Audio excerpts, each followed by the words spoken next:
大羁绊在这个赛季还真没有那么难成，教你几招控文章的小细节，让你烂局变爽局。首先是文章之书，这赛季可能会在战利品订阅城邦中出现。当你来到这个城邦时，在每个阶段开始前的野怪回合注意控好羁绊。当你左侧出现的羁绊数有6个时，文章之书的4个选项中就会出现至少1个上一轮出现过的羁绊。羁绊数有8个，则至少出现2个上一轮出现的羁绊。如果是10个，则会出现3个。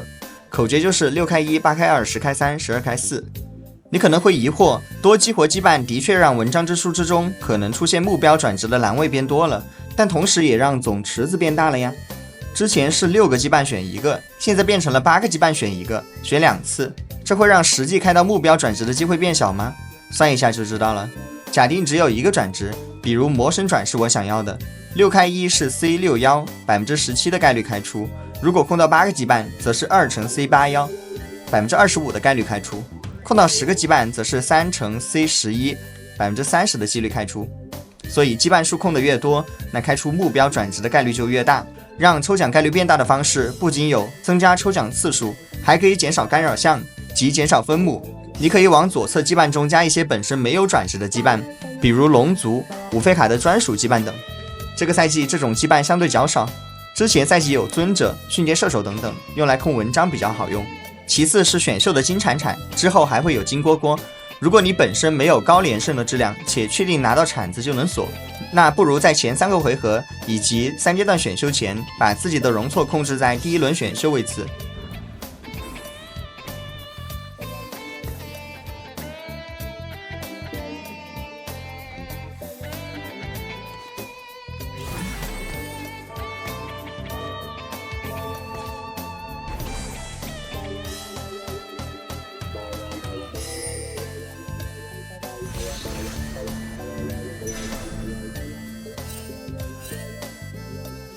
再就是如羁绊追踪者、灵活摇摆、混沌召唤、节外生智等给转职的强化符文了。现在修补器法杖非常容易获取，那如果手里有多个转职，你把不要的放一起敲掉，敲出想要的文章概率是不低的。比如你手里有3个不想要的可合成文章，想要敲一次就出目标可合成文章的概率是3乘 C81 即 37.5%。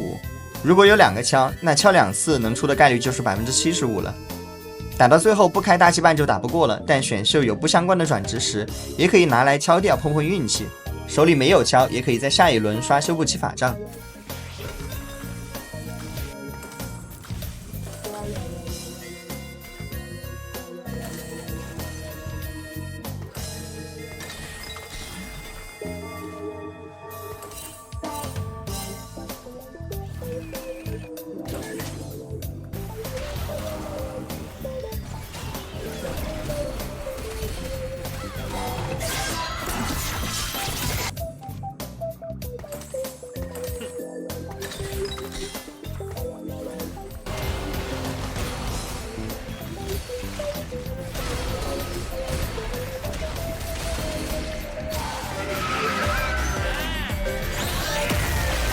另外还有每次海克斯刷新，一些栏位有概率根据你上一回合场上激活的羁绊给转职。如果我们本身没有追求海克斯刷新前一回合的胜利，比如3-1或者4-1，那在这2个回合可以只开目标转职羁绊，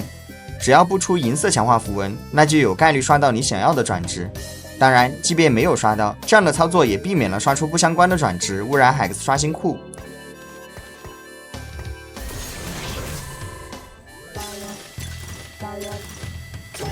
最后是本赛季的特有法杖机制给的金铲铲临时文章，在你试遍上述方法都没能获得转职时，手里留一个合成目标转职的散件，后续攒一波钱，专门刷金铲铲法杖，抓到就活了。或者重要回合来一波临时文章，或许对名次提升有所帮助。